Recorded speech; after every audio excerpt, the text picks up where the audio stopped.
What's up, everybody? Special edition, Friday edition of the Nick and Steph Show. Listen, Jets make a hire. We're going to dive into all of that. All right? His Islanders win, so he's happier than any human being probably should be, but, you can't knock him. His boys won. He's happy. Yankee signed DJ Mayhew. I'm happy about that. And we're also gonna argue about some things today. We're gonna fight about some things today. We might even piss each other off and get into a screaming match today. I don't know. I just don't feel friendly. Anyway, big dog, how are you, man? I mean, I feel pretty amazing. I mean, the Islanders game of the night, opening night, win 4-0 at the Garden. Woo! Beat up the Rangers. Beat them up. Talk your talk, big boy. Beat them up. Talk that talk, big boy. I see you. I see you. The Jets make a very good hire, which at first I'm like, I don't know, how's this gonna go? But then thinking about it, stewing on it, right? Like, you know what? This could change. Now again, I'm not totally in yet, but I'm excited, but to a certain degree. What's up, Skip? Let's go Jets and Islanders. Yeah, but this hire, listen, I think it could work out or it could not. It depends. But I think this could work out.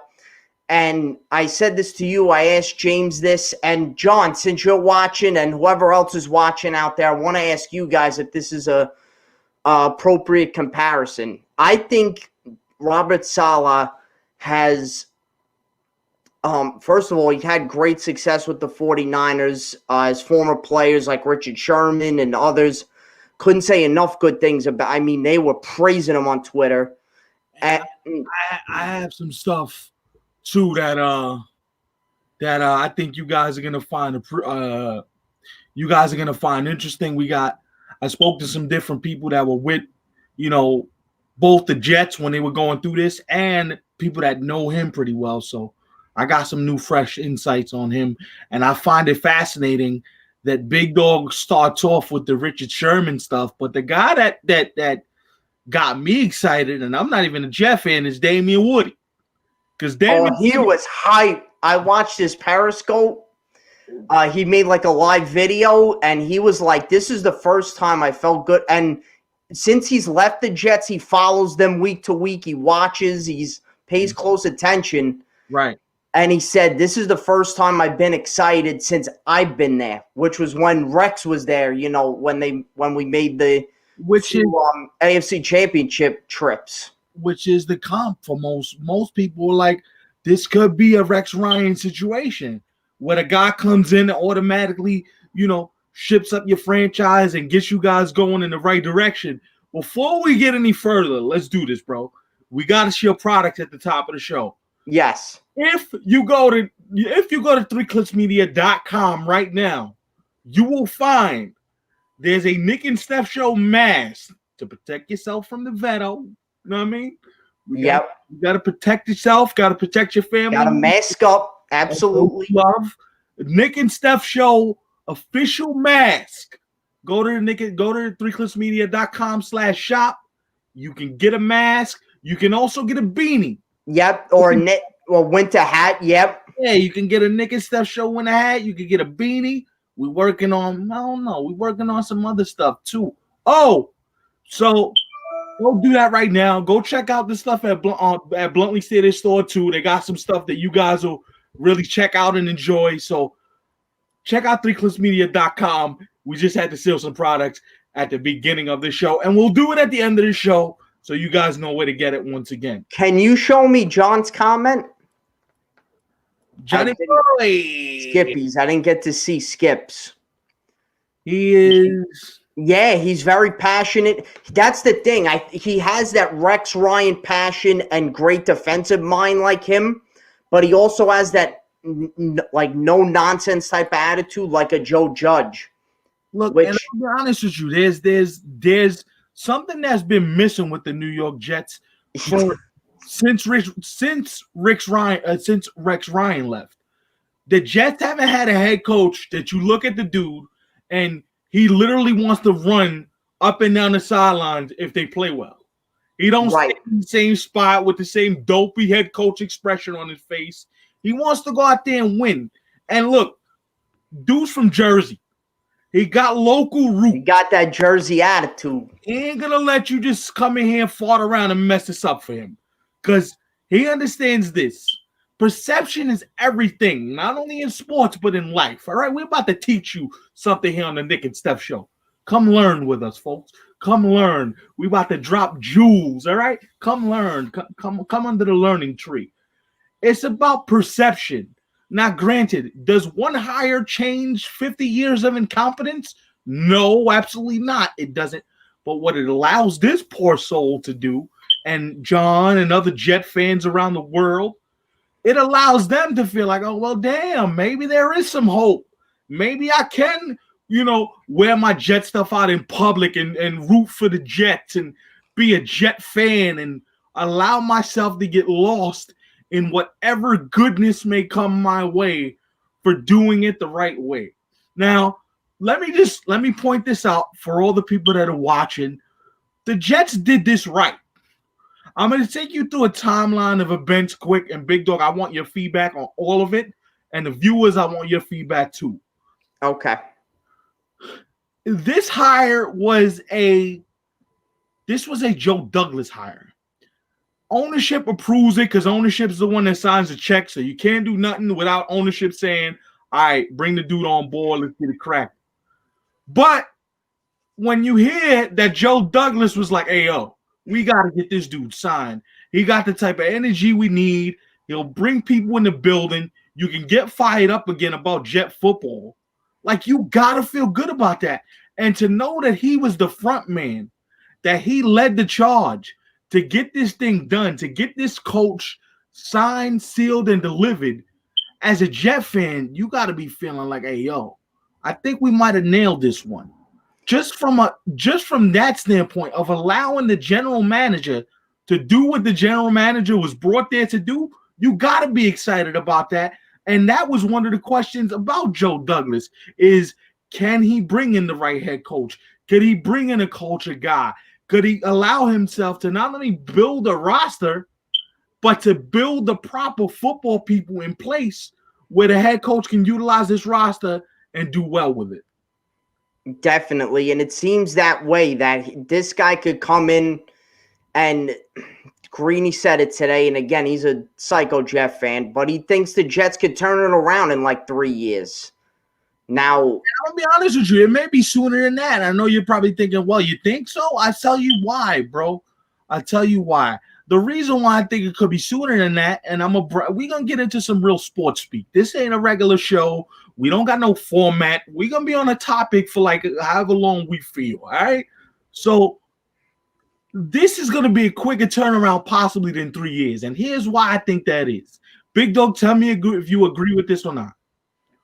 When you have people around the NFL, whether it be coaches, whether it be players, whether it be his former players, whether it be other football aficionados like Dan Orlovsky, Swagoo tweeted out, the Jets are finally going in the right direction. By the way, Swagoo is Marcus Spears. Love him. But when you hear that from dudes like Marcus Spears and Damian Woody, especially Damian Woody, because he was with the Jets. Right. And Jet fans that are.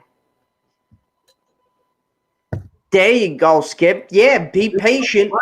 That's really the right attitude. That's a great comment, John. And this team can turn it around, but it will take time. And the interesting question now is, and I think you said it to me, James thinks this, Adam Schefter said it as well today. Mm-hmm. It seems that everybody there, like Saleh, Douglas, still loves Darnold. So it seems Sam is going to be our quarterback still. Okay, for then. now. Okay, then. So this okay. Let me tell you why this could work in bit faster than 3 years. Because you just segued for me. You see, we work well together, folks. It's my guy here. This is why we do this here. All right. That is the perfect segue for where I'm going to go. The reason why I think this takes less than 3 years is because they believe they have the quarterback. They believe that. People with the Jets believe that. People around the NFL believe that. They believe this guy can ultimately be the quarterback of this franchise. Now, listen, look, has it been a great first 3 years? Absolutely not. By any stretch of the imagination, Sam Darnold has had the worst 3-year stretch perhaps we've seen since I don't know, give me a name. Jake Delhomme. Give me another name. It's been bad. I think if you have the quarterback in place, when you have a quarterback in place, you have a quarterback. Oh, very cool. You have something that, hey, happy birthday. It makes you you don't have to transition. You don't have to go through another quarterback, breaking a new guy in, teaching him the offense. Sam's already there. Right. For Sam, you got Denzel Mims. You got cats already there. Now all you have to do is allow yourself to say, I got to teach this guy how to be a complete quarterback and a complete football player. That, to me, is easier than bringing a kid from college who has no knowledge of the NFL game and trying to teach him this on the fly. Right, and it's important that Douglas and the new head coach now believe in him, that this is the guy, and they're not really focusing on drafting somebody, because let's face it, we know Lawrence isn't coming to the Jets anyway. Right. He's going with Urban Meyer to Jacksonville, which that's another interesting hire. We're gonna get, if you want to get into that, we could do it. Excuse me. The number 2, it could be Justin Fields, but I don't know. He was banged up in the national championship game, and people now kind of at first were very high on him, but now it's kind of an iffy situation. And look, Darnold, we've said it many times, everybody in New York and national radio, TV, whatever, has said it, that Darnold has it, but he just has to, be coached properly and molded properly, which he wasn't these past 3 years. And it sucks that his 3 years of his career so far have been pretty much garbage, as we just wasted time. Right. Exactly. So, because you had Bowles the first year, but we kind of knew he was on his way out. Then the offensive genius Gase, which that was a train wreck. Mm-hmm. And now what I like too is Saleh is bringing the OC from San Francisco, who is what's his first name? The head coach in Green Bay, Matt LaFleur. His little brother is going to be our OC most likely, and if he's anything like his brother, hopefully there in Green Bay, look, that could be good for Darnold and the offense. And, John, I agree. Godwin, I really would like. Allen Robinson's out there from Chicago. Free agent. Listen, I'm shutting all that. That's all well and good. Go draft you Devontae Smith. Stop playing these games. Go get that boy from Alabama. absolutely. Go you can't let him go. You already let I understand the guy on Dallas is the guy. Listen. If another CD Lamb happens to this CD Lamb, thank you. Yeah, you can't let him go again. No way. My Lord. If another CD Lamb happens to this franchise, somebody should get their ass whooped. I'm just saying. Devontae Smith is a grown man, and you letting him listen, and he's not even the best receiver on the team. The best receiver on the team missed 8 games with a sprained foot. Devontae Adams is a man-child. Man-child. If you let him go, God help me, and I'm not even a Jet fan. Help me, Lord. I will eviscerate this franchise for the next 30 shows. There will be a segment called F the Jets. And I'm not talking about taking flight. I'm talking about taking a walk off a short pier, if you know what I mean. A little bit. I mean, good Lord. Don't let and then look, get excited, Jet fans. Like, I get it. It's the Jets, so you can't get really crazy. And people, What up, Dayon? what's up, man? And people are allowing themselves to lose their minds.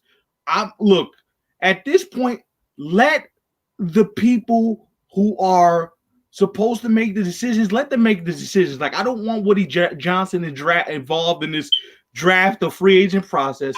No, keep him far away. Let Doug, and you said it to me earlier. Right. But look at where I landed, though. And his team's winning. I mean, look at where I landed, though. He's been a fan for 2 minutes, and the Browns are winning already. It's a joke. And I've had to deal with the Jets for however long, and they can't do nothing. Bro, he literally almost cursed me out on the show. I did. I was pretty chapped. He told me to take a long walk off a short pier. He was like, "Yo, I'm done with you, fam." No, but look, you got it. Now it's about if Sam's the guy. Dayon, you could get in on this. Kayla, John, Big Dog. If Sam's the guy, now you got to put people around Sam Darnold to allow him to succeed. Adam Gase tried to submarine this dude from the jump. Absolutely. It was definitely sabotage. I don't care what anybody says. He was trying to sabotage Sam. I didn't want to believe it. I didn't want to No doubt he was trying to do that. But when I look at it, I'm like, yo, the dude, he literally, the way you look at it, he tried to sabotage the guy. Right. And I didn't want to believe it. What up, Dougie? I didn't want to believe. I didn't want to believe that. Oh, he's with. See. Thank you, Dayon. Thank you. That's not cool, bro. Nice. We're gonna get to that, Dougie. Yep. Big win last night, Dougie. Big win. And I love your picture, by the way, profile picture, the Coliseum. I didn't think it was true, bro. I'm like, nah, he can't be that. You can't be that evil, bro. You can just tell that he was sabotaging Sam. And that sucks because I'm gonna tell you this. I've had many people tell me, I still believe in Sam. You can put the talent around, baby. Hey, yeah, that's a really good comparison. What I told you, draft class. What I told you a couple weeks back. We both talked about it multiple times, right? Imagine Sam with that Browns offense with first of all that running game and Jarvis Landry. Right. And your tight end. I mean, tight ends. Yeah, they got about 2 Come or 3. on. Yeah, but I've said this to you from the jump. I've said that. Listen. Sam Darnold could be a bigger, more athletic with a better arm version of Baker Mayfield. And Baker, listen, it's not like Baker's having a great he's having a great season by his standards, but Sam Darnold's more talented than Baker Mayfield. And Baker Mayfield's my quarterback. So for me, that's coming from a place that speaks volumes, right? I watch the guy every week. You know what I mean? That's my guy. I'm riding with him whether it's good for me or not. He's the guy I got, so he's the guy I'm gonna ride with. But I just like Sam's physical presence, like how big he is, how strong he is, how when he runs, the dude. I still remember the play he trucked, dude. I was like, hold up, yeah, wait, bro, you going around trucking people, dog? And he could run and he could throw. That's best. That's where if you're Robert Saleh and you're this new OC, whoever it is, you have to put every wrinkle you can to allow Sam Darnold to succeed, not only with his arm, but possibly with his legs. Put some quarterback read option in there. Allow him to make plays. Allow him, and please, Adam Gase lost me a long time ago, right? He lost all of us a long time ago. He lost me a little bit, but I'll say this: when you don't allow Sam Darnold to audible at the huddle to tell you, that's when you knew, this is. I know. I'm like, yo, this dude is a disaster. You're a clown. You're a clown. You're taking the quarterback's ability to make decisions on the fly away from the quarterback for what? Because it doesn't benefit you. And I give Sam all the credit in the world each week coming on the K show and just trying to speak highly of, and blaming everything on himself. Like, I got to play bad. And just praising Gase, because I'm sure he really did not feel that way, but. Right. But that's called being a professional. 100%. That's the word that I heard from people when they talk about Robert Saleh, when you read things about Robert Saleh, when you see his background. The dude's a professional first. And that's important. And he's going to bring that culture and that change to the New York Jets. And that's the biggest thing. I'm sorry to cut you off again, but I just got to that's the biggest thing that the Jets need is a culture change. For years, we've been saying that. Mm-hmm. Mike LaFleur is his name. Yeah, that would be really – that'd be something. If you could build it each year, like say if you draft this year a wide receiver, then get a wide receiver maybe in free agency. Then next year you do a little bit more and then a little bit more. And then soon you could build that offense to be really great. And we already know Saleh as a great defensive mind. So you already know at some point the Jets defense is going to be insanely. And you already seen signs of it late in the year. They were playing really well. Right. So there's talent here, bro. Is it like, do we have to start over in some senses? Yeah, maybe a little bit. You got to rejigger the offense. You got to reshape some things. But this is not all terrible. And I'll credit too, John. John said it to me too, and that Denzel. Now they're not great talents, but they're solid. Denzel Mims, who we drafted, and go ahead. No, go ahead. I don't know what Denzel Mims is yet, so I can't judge whether he'll be great or bad. I can't judge that yet. Because for all we know, Denzel Mims could be the next Randy Moss. You know what I'm saying? Like, we got to give people time to see what they are. Like, Denzel Mims and Devontae Smith could be the wide receiver duo for the future. So right. This is why I'm saying, let's give it time to. That's a great point, D. Thank you. And a lot of people have mentioned that Saleh is a lot like Rex. Right. Which is a good sign. So. And players want to play for the dudes because they always wanted to run through like a brick wall for Rex. They love Rex. That's what I'm saying. Like, oh my God, that'd be great. Listen, the key for me too is you got to get Sam some type of running game. You got to get him. You got to get him a guy that you get this guy out of the backfield. He can make a play. He can make plays in space. Because everybody says, "Oh well, why are you giving him everything?" Listen, teams that win have everything. Tom Brady has Ronald Jones and Leonard Fournette. We got Nick Chubb, Kareem Hunt, and a plethora of wide receivers, and like 3 tight ends. Teams that win have everything. That's why they win, because they have everything. Like, I love the excuse of, oh, well, the good quarterbacks, they make garbage look good. Yeah, you can only go work with a slot receiver like Julian Edelman for so long, and then you realize, I ain't really got no real talent. Like, you need talent to win in this league. Like, and that's why, thank you, Kayla. Thank you, Kayla. That's why I believe, if we're being honest about this situation, if you're a Jet fan, like, are there reasons to be a little bit, hold up, wait a minute, let's take the cautious approach. Big dog, I get you. I'm not saying don't be cautious and don't be cynical, because it's the Jets. They're gonna ruin. They ruin things. It's what they do. But I also want you to see, whenever there's hope, grasp onto that hope, because this fan base hasn't given you much to grasp onto in the last 50 plus years, or in fact, your entire lifetime for that matter. Jesus, the last show I was like about to call quits. I mean, this whole football season, I've been like, I can't take this no more. Right. How much can I take? How much can Jet fans take?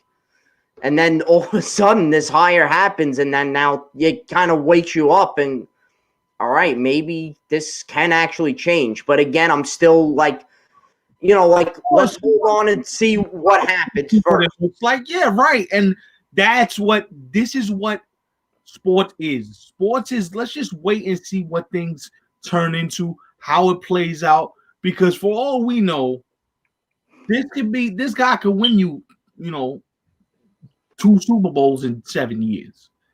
I mean, I'll take that, and you just have to be. See, this is the thing with New Yorkers. Okay, New Yorkers, I'm gonna take you to task. Me and D used to talk about this all the time, and me and you talk about it all the time.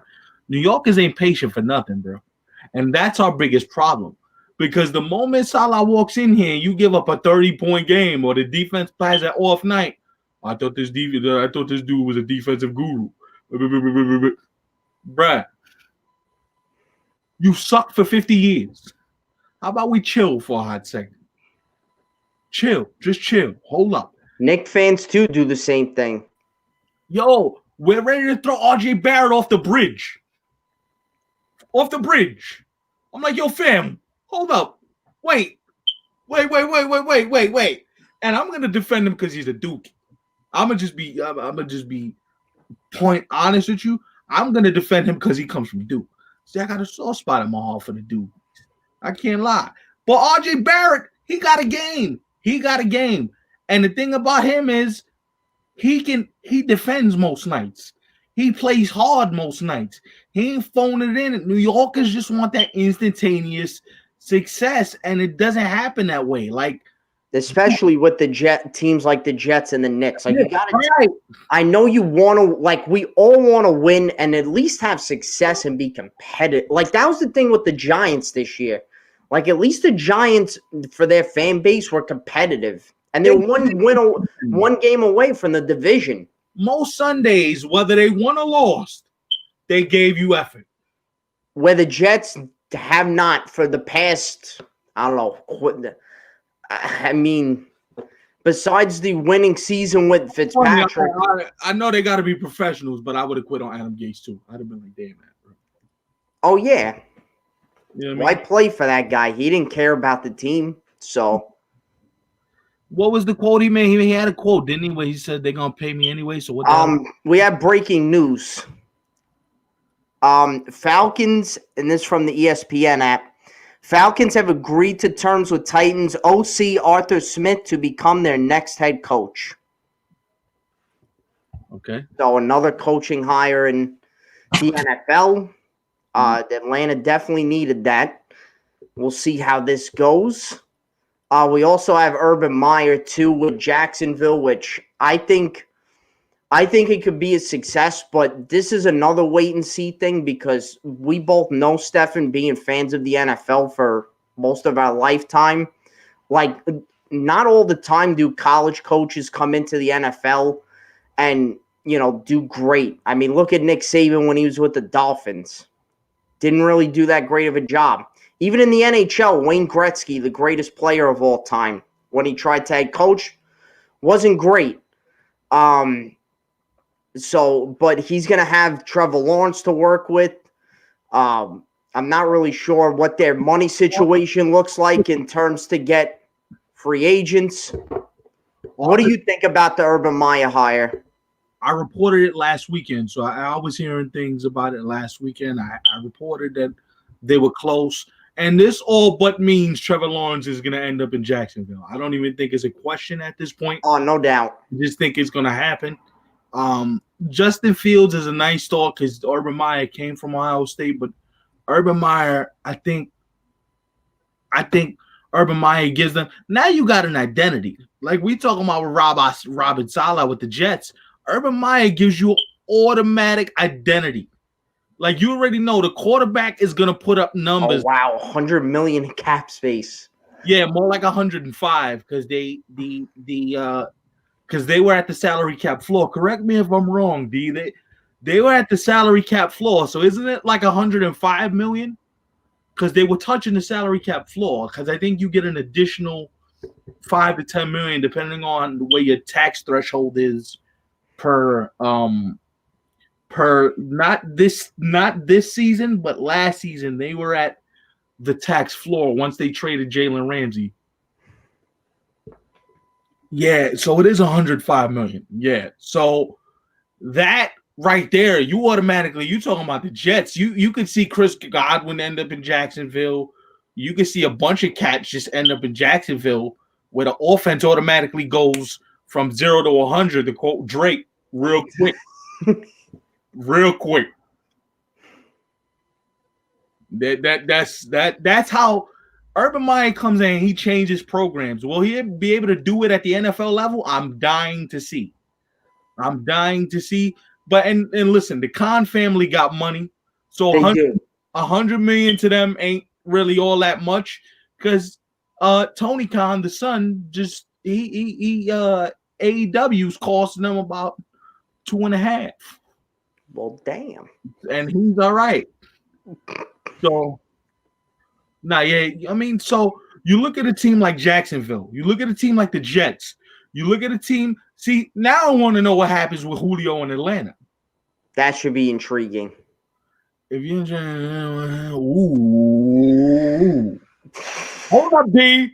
Now we getting into it because now I had somebody ask me this yesterday. That was you know they're not in the industry, but they pay attention to what goes on, and they're old family friend, and they're a Jet fan.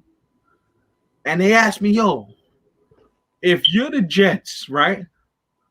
Do you put a package of picks together,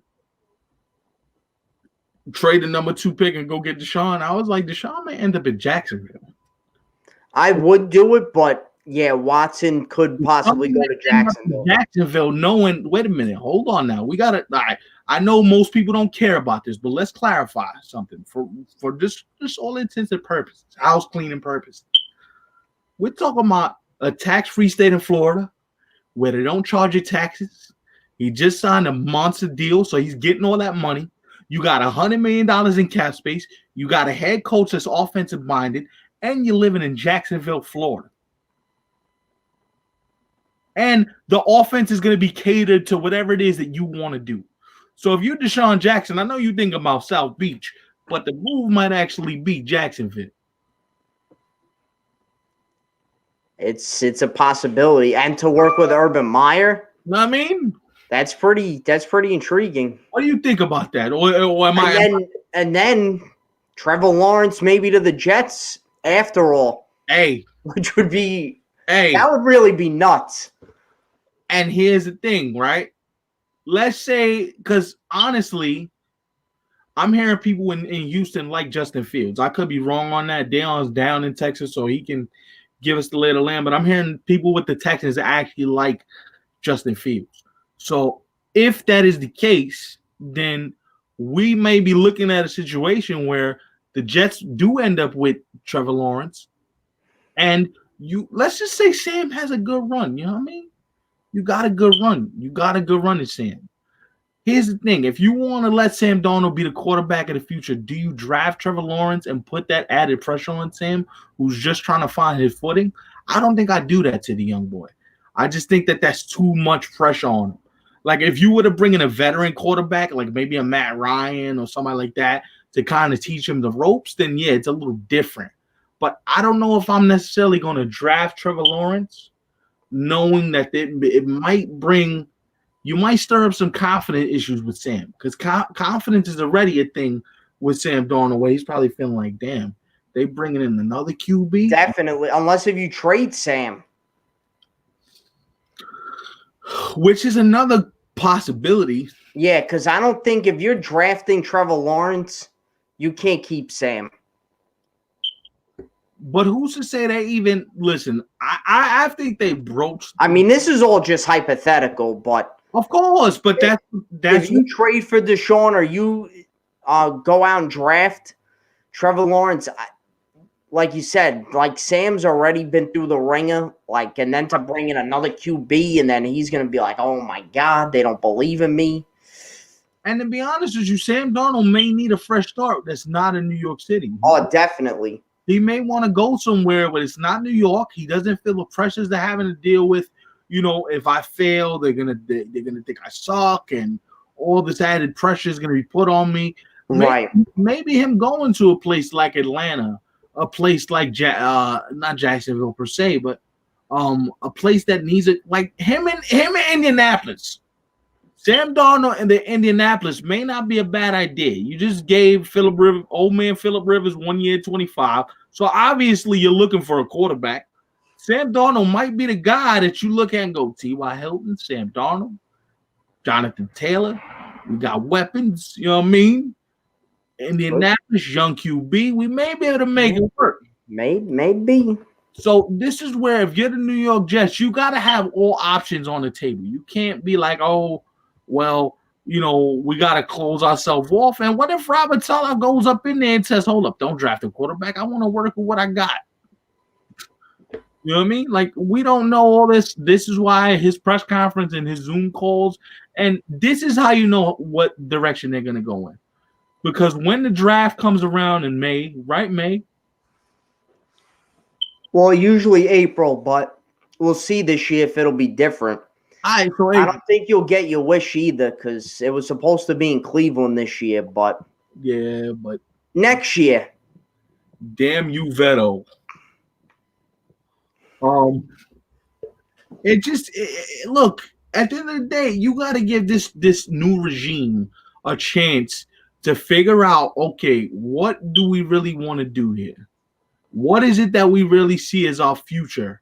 Because if you're Sam Darnold, you almost want to know. Like, yo, tell me what my future is here. Do you want me gone or should I stay? I would too. I mean, I couldn't blame Sam. Like, if I'm at the point where I'm like, yo, I'm past all this nonsense. It's nonsense. Tell me what you want from me and let me figure it out. Exactly. You know what I'm saying? Because all this playing with him, oh, well, we think he fits here and we think he fit. Bruh, just tell me what you want me to do, bruh. Like, all this back and forth is not healthy for him because he's probably like, there we go again. New regime, same old garbage. Here we go again. So my first order of business before we go and draft and talk to free agents and do all this other stuff is if I'm Sam Darnold, yo, please tell me where I stand. Tell me where I stand in terms of, number one, what is the future? What is my future with the organization? Number two, how do you plan on using me? And number three, like, what weapons are you going to bring around me so I can be successful? Because at the end of the day, none of it matters if Sam Darnold is not the first and foremost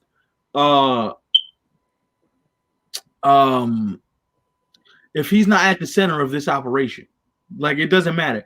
If Sam Darnold is the guy, and early reports indicate that he very well might be. Now, we got to see how things change as we get closer to the draft and trades and all that other beautiful speculatory stuff. But if Sam is the guy, Sam should be in Robert Saleh's office ASAP. Like, yo, Sam, we got to cut your trip short from California. I don't want it to be on Zoom. I don't want it to be on Duel. I don't want it to be on it. Get your ass to New York City and let's talk this out. I know it's cold. We'll get you back on a flight to Cali in a little bit. But help me help you. What do you need? To that you say what? Yeah, I mean, you know, the discussion's got to happen soon, I think. Has to. If not happening already. You got to have the conversation. If not now. You got to have it soon. Right. Have to. They might be having it already for all we know, which they should be. And listen, I don't know if they've talked about this, but here's one thing that I'm very curious to see. Was Sam involved in this head coaching hire? Did they go to Sam and say, hey, Sam, this is where we are with this head coach. What do you want us to do? He could have been. You know what I mean? So we don't know how, if at all, Sam could be involved in any of these negotiations going, okay, you could hire Coach Saleh, but you need to bring me an OC that's going to help me mold my game and get me to the next level. Because at the end of the day, helping me grow as a quarterback is the number one modus operandi for this organization. Right. This is what you have to do first and foremost. Because if I'm not successful, then you can bring in John Madden for all I care. If we can't score it don't mean it's not worth the damn. I'm just saying. Now, look, for all the Jeff fans that are like, oh, here we go again. Here we go again. Another defensive mind, another Todd Bowles. Here we go again. No, this ain't that. And the reason this ain't that is because he's already showing you I'm going to pay attention to the offense. You bring in probably one of the upping. Now, I haven't heard. Listen, I've heard good things about Mike LaFleur, this guy's brother from Green Bay. Matt LaFleur, right. I've heard some good things about this young man. So if everything that you read about him, well, this guy really, he helps his quarterbacks. He's in the film session studying with these young cats, and it's real intricate.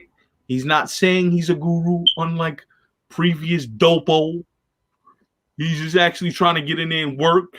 If this is the case, and you got something with this young brother, then right, go for it and do it. Go for it and do it. Happy day, Jeff fans. Happy day. Happy days might be soon at Swamp Life again. Fingers crossed. Speaking of things crossing and people getting absolutely obliterated, did somebody tell the New York Rangers that there was a hockey game at Madison Square Garden last night? Because hot damn, they got them asses whipped. It's a family show, but that's exactly what happened. God damn. He told me to score, and I was like, "Ball." I mean, what?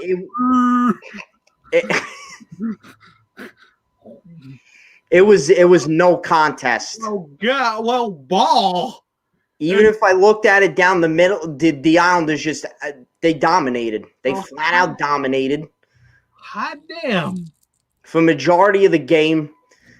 Holy yeah. They had a little bit of a lull in the second period where the Rangers started to come at them, but it wasn't enough. Barry was like, yo, we played like garbage in the second. Garbage. And the Islanders scored late. Anders Lee. So Brock Nelson scores 3 minutes into the game. Nice. On the power play. Oh my God. Breaking news. Breaking, the world is about to end, ladies and gentlemen. Holy crap. The New York Islanders, they score on a power play in the first game. And they were trying to come up with nicknames for Brock Nelson because you know how they call him Brocktober because he's always good in October. But now they're trying to figure out for January.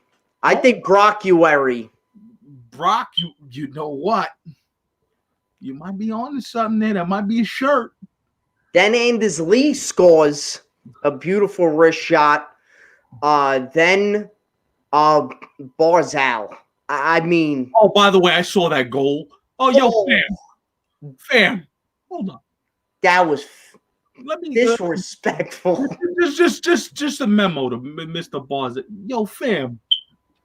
You out here doing the most, fam. Like, what's wrong with you, bro? Hey, Catherine.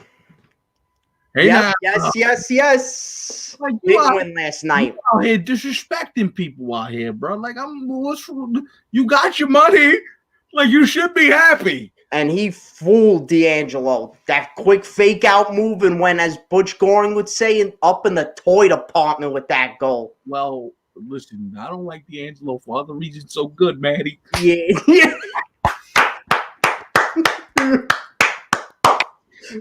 Scoring him again, that rat. Yeah. Yo, I was saying the same thing. Oh my God, I was going nuts. And but see, all right, this is why this is a beautiful comp. Because the Islanders were where the Jets are now. You brought in a guy. You got the regime right. Lou and Barry. You got it right. You figured out maybe these two guys could be the guys that lead us into the future. If this is true, the Jets and the Islanders, the trajectory could be very similar. Young players. Oh my God. If they could both be good at the same time for me. Oh, this guy will be. It's fun. Like in 2015, it was fun. Oh yeah, I mean, You remember that's when we first met each other, and listen, there was still a gleam in your eye. You still had hope. You still had some with the spark. Jets.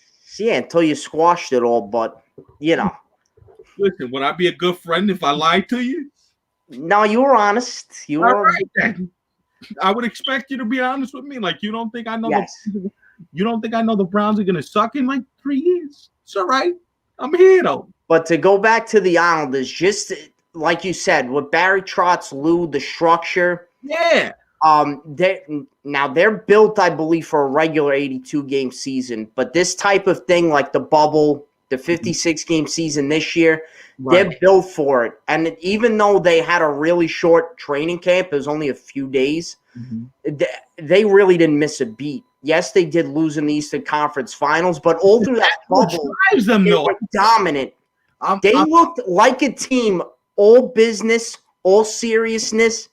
Like even in the post-game press conference, even Barry said today, like, we're still not at our best level yet. Like if you're other teams, you're like, oh shit, because like watch out, because the Islanders are coming. I had somebody tell me yesterday they're still pissed about how the season ended last year. Barry Trotz said he'll remember that till he's on his deathbed. He'll remember that forever, that loss. This team has They're some pissed off, you know what? Listen, on that team. They're mad about losing. And this is a good thing. This right there is a good thing. If you still think about Game 6 and you stewed on it all off season and it grinds your gears and it made you want to punch somebody in the neck, good. Because now you know where your passion is. That's why this year, 56 games goes by like that, and they could be like, listen, boys, it ain't that long of a sprint. I mean, we can keep our foot on the gas pedal for a hot little minute. Yep. We don't have no early slip-ups, though. There's got to be all business. And the past few years, we've had a very, very good record against our own division. Now, yes, you minus Columbus and Carolina, and you put in Buffalo and Boston. Right. But still, I think we are going to be very successful. And that plays in your favor because what allows you to What up, Rick? What it allows you to do is it allows you to be like, you know what? If we don't want to feel this feeling again of losing, of being put in a situation where we have to remember the pain and the sting of being the teams that are looked at and people look at us and go, y'all can't win the big game. And people still don't think we're going to do anything this year. That should only be more motivation. That's the thing. And I'm going to tell you this, and I'm going to translate to this, and we'll come back to the Islanders right now, I promise. That's why the Browns might win on Sunday. Because there is no hope in saying, well, Kansas City's going to wipe the floor with you guys. And they're looking at them like, yo, did you just see what we did to Pittsburgh, who you thought was going to kill us? We just put 50 on Pittsburgh. Fam, like, that's the mentality that the Islanders, that the Browns, that the Knicks, that all these underdog squads should have. Like, yo, you're not expecting nothing from us, so let's just go out there and kick your ass for 3 periods. Let's go out there and whip your ass. You're going to remember us after this. Yeah. You're going to remember this ass whooping we gave. And people, there was from an Islander fan group on Twitter, like, oh, another win for those boring New York Islanders, like joking around. Because that was the stigma with us during the bubble, which I don't know. We did score a lot. It wasn't like we won 1-0 every game. Look, even if we did, I'm fine with it. As long as you win, I don't care how you play. Listen, it could be listen, the San Antonio Spurs under Greg Popovich, where they had Tim Duncan, Manu Ginobili, you remember the crew. They played boring basketball. Well, they got them 5 chips in like 11 years. So I mean, come on. That's so silly that they narrative. They play together. It's not flashy. There's no flash. I want the way the Islanders play. That's how I want them to play. Right. And always wanted them to play. Right. Well, listen, I don't know if you heard, but defense wins championships. Yes. Like and look, we've talked about the James Harden thing, but this is why that Nets trade a couple days ago is so fascinating because honestly speaking, they're gonna score a crap ton of points. You know that. They're gonna put up like 135 a game. Problem is they can't stop nobody. I'd rather have a game, me personally, where you score 105, 108, and you get defensive stops and you win a hard fought game. This is why I don't. If you're the Islanders, you win every game 2-1, 3-2. Get in every game and you allow yourself to go. You know what? I mean, it's a heart attack, but as long as they win, this is gonna be playoff hockey. This is what it's gonna look like when you're in the playoffs and you got to grind and you got teams that ain't gonna give you what you want. right? And every game has to be a literal like chess match. If you do this, then I'm gonna do this. If you play this way, then I'm gonna play this way. And everybody got to come together. Everybody plays a part in allowing us to do what we do. For example, let's use our show, for example. Like you guys just see us on camera, you see us like in the middle of it. But there's a lot of work that goes into putting the show together. Me and this guy on the phone daily, every day, thinking about different ways, different types of. Like, even this wasn't scheduled, this show. We were just like, let's do this show. What do you think? And, yeah, Sal, let's do it. So. He texted me last night, and he didn't even get the words. I was like, done, doing it, happening. And, like, there are a lot of people behind the scenes that help us put this show together. That Shouts out to Rick, by the way, making that new logo for us. Like, Rick. He don't want the credit for that. He don't want the credit for that. He just wants the show to be great. But I'm using that as an example to say, listen, not everybody has to be the Matthew Barzal. I need some Tzatzikises. I need a Matt Martin.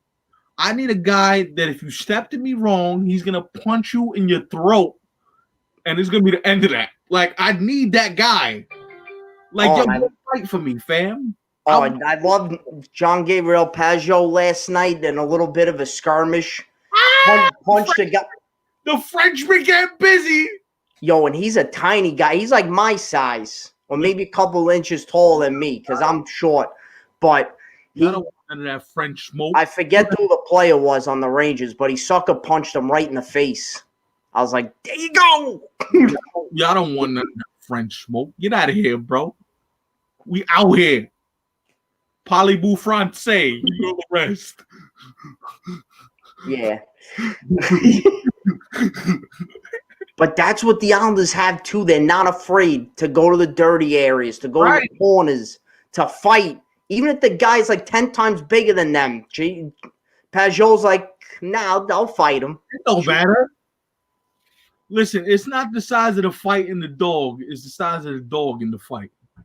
He would try and fight Char if he could. Listen, but that's why they're dangerous, because they don't, like, at this point. And on the bench, they all look serious, like they're just very. Bro, because at this point. Focused. What do you got to lose? Nobody's picking you guys. Everybody thinks you're also Rands, who just came out of nowhere and had a good year. Nobody's taking you seriously. So it's like, well, you know what I mean? If that's how you want to play, we're gonna take this as a business approach. We're gonna do what we gotta do, and we're gonna get better as an organization. So that when it's time to take us seriously,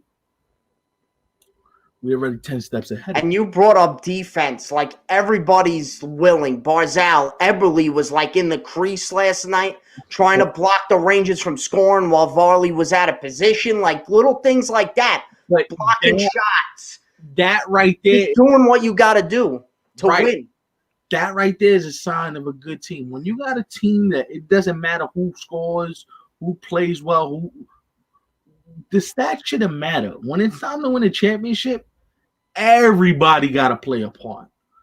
Every single man on this team, in the organization, whether it be a scout, whether it be the general manager, whether it be the assistant GM, you all play a role. And what happens in sports, and we do it too as members of the media, Big Dog, you don't believe I'm calling us members of the media. This is crazy. What we do as members of the media, because we are now members of the media, whether you want to believe it or not. We always look for the flash. Yo, did you see that goal he scored through the wickets? And your man, he had him looking. but nobody talks about the block shot that saves the game when your man's kneecap just got obliterated and he's hobbling and can't move. Kneecap? Nobody talks about that, or the slap shot off the arm piece that saves a goal that could have won the game in the last 2 minutes, or the guy that literally they were showing the highlights of Johnny Boychuk's career last night and the shots he blocked, and oh my God. But he get right back out there and just do it again. Yeah, right. Like, that's what you need to win a Stanley Cup. Yeah, you got to be listen, first of all, in sports, when you got pain, you got to be like, the pain threshold for these guys is different. Like, you're getting a rubber, solid piece of rubber frozen, shot at you like 105 miles an hour. I'm out. I'm out. Think about, like... I'm out. No way. Somebody says, "Oh, let me take a slap shot 103 miles at your shoulder piece." Nah, out. Finished. Over. Done. I'm walking off the ice and I'm never coming back. Like, yo, fam, nah, you. That's all you. I'm out. I'm out. That's like getting hit by like J.J. Watt. Oh, would you get hit with by J.J. Watt for $1 million?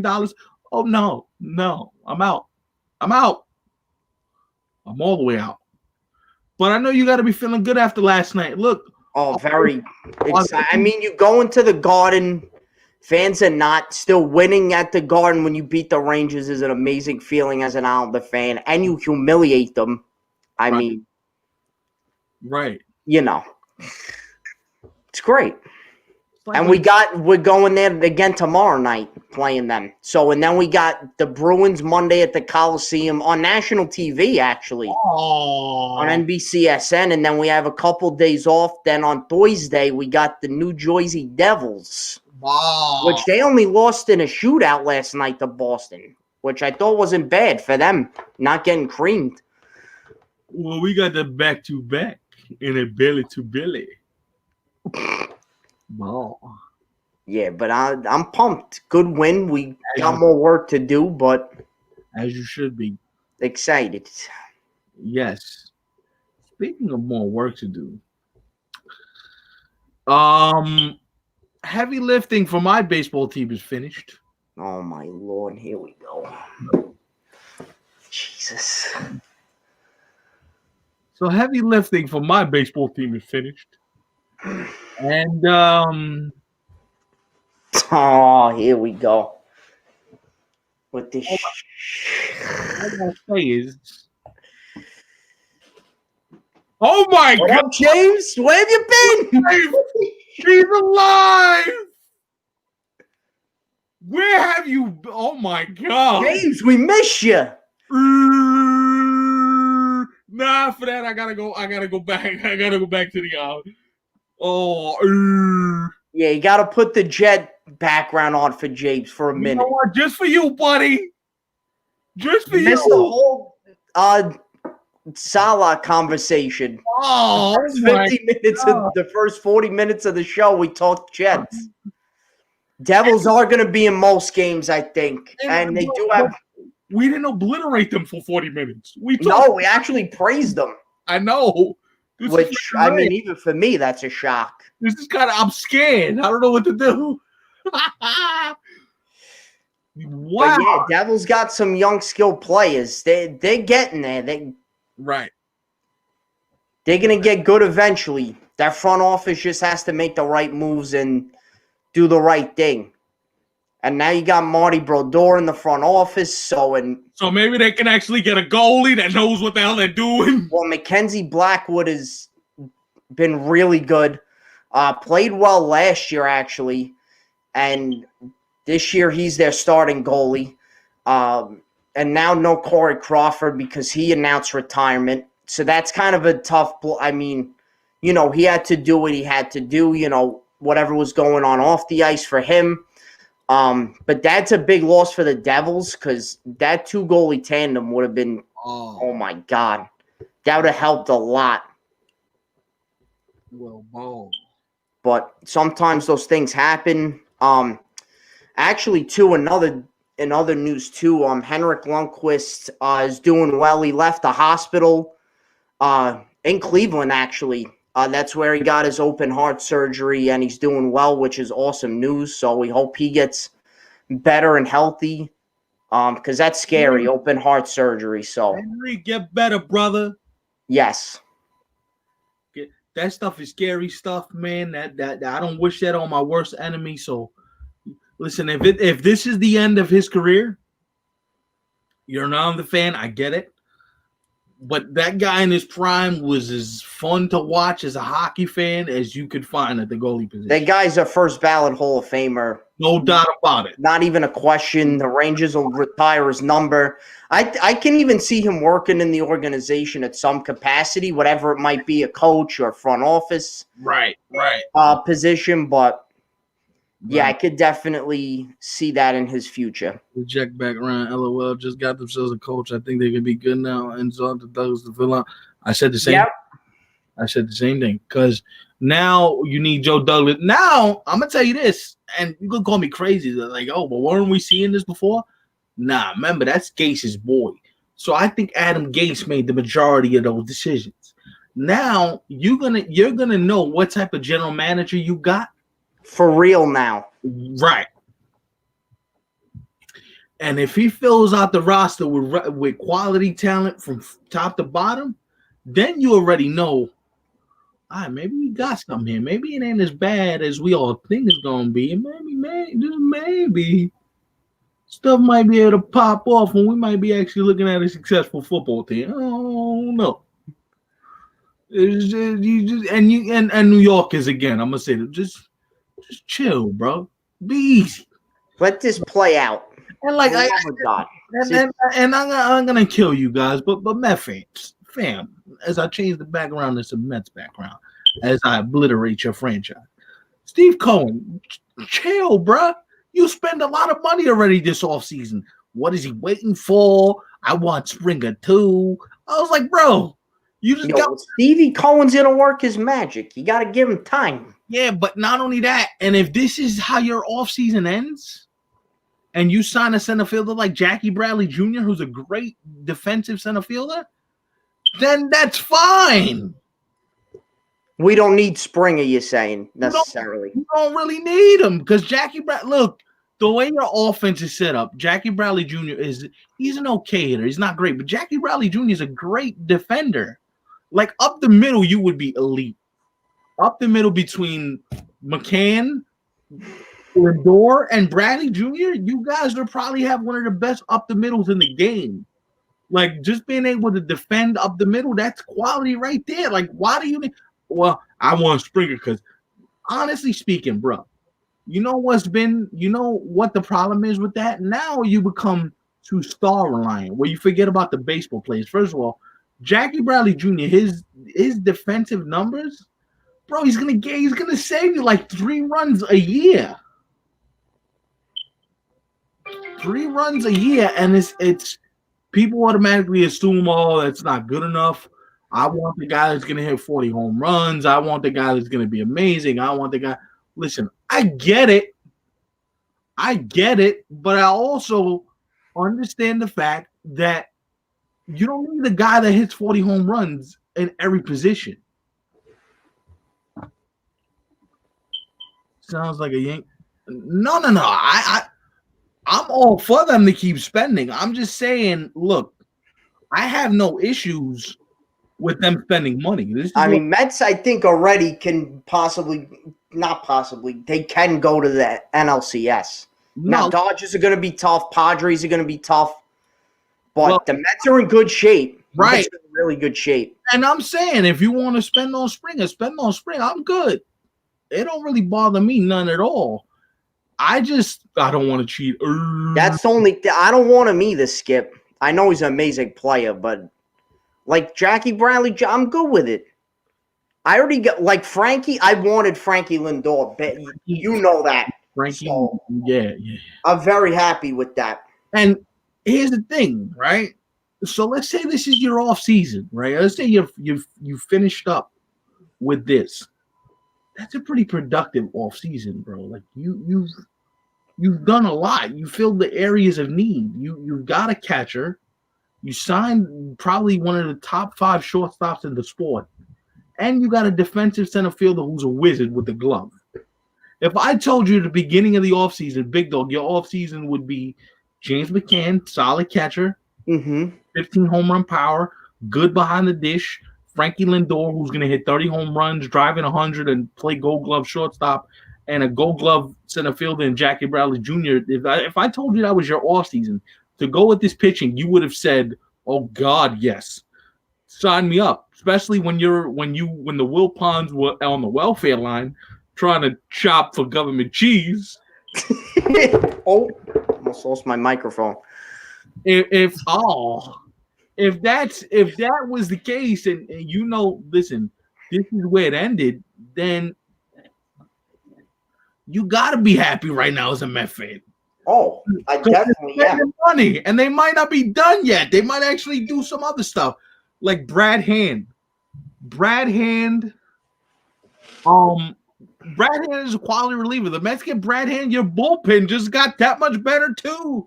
It's like, fam, just because you don't get you don't get the guy you want doesn't mean that's not a successful offseason. You got perhaps the best shortstop on the market and the second best catcher on the market. Oh, by the way, you didn't even have to pay him all that much. Nope. I don't know, Met fan, just be happy where you're at. Seriously, because there's no, and you said it last week or last show, I forget. Just the Met fans really have no right to complain anymore. Because look at what Stevie Cohen's doing. Look how much more money he might spend. So, yeah. And look, he's already showing you I'm gonna spend money, so it don't make a damn. If he wants a player, he got the money enough to go get it.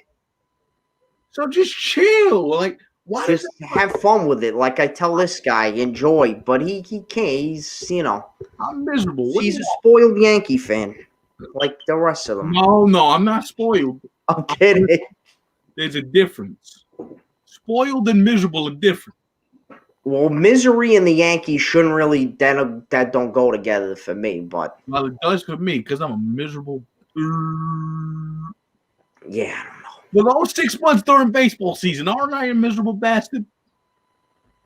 You complain a lot, which I'm miserable. I don't understand it for the life of me. Of course you don't, but for the majority of baseball season, I am. You know what I would kill to have the run that you guys had? Every Met fan would want what the Yankees still have, by the way. 30 years. Still have, because it's still going. Right. You're over 500 for 90 years straight. You win 5 championships. You go to a couple more. Right. I mean, come on now. Yeah, right. For Christ's sake. Right. God. Right. I know. What do you want from me? I'm a miserable. Yeah. But anyway, guys, before we wrap up again, I'm going to encourage you guys to go to 3coastmedia.com/shop. Go to the Nick and Steph section. We got beanies available. We got the mask available. We got some other stuff that might be popping up in the incoming future. So maybe some hoodies, hats. Maybe. Don't spoil the fun for them, but go there right now and you will find Nick and Steph show beanie for the winter in case your head gets a little chilly. Me, I'm bald. I might need one even though I don't wear them. I need a haircut. That's why I'm wearing the hat. Or to just support the Islanders, but Yeah, we all got ulterior motives. What do you want? Though that mask to protect yourself from, this mask up situation. So Nick and Steph show mask available right now. If you haven't seen the logo, it is on all our social medias, including the Facebook, the Twitter, and the Instagram. And even though we don't want it, credit to Rick for doing that. Credit to the whole Three Clips Media family. Definitely.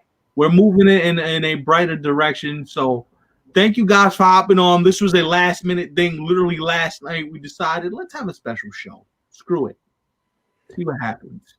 So for the people that tuned in, we appreciate it.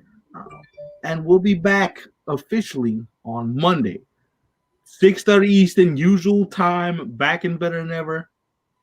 Tuesday evening. Oh, and if you want this to become a regular thing, well, we do pop-up shows and we do maybe a Friday or Saturday show, and you want to hear from us, let us know. Drop in the comments. Or if a big story drops, we might do a special show. You got to keep an eye on the social media. Which means if a story drops, let's say if a story drops at like 9:30, I might call this guy with the green screen set up and everything set up, and we might be ready to go. We might just not just tell you now. We might just hop on and get busy.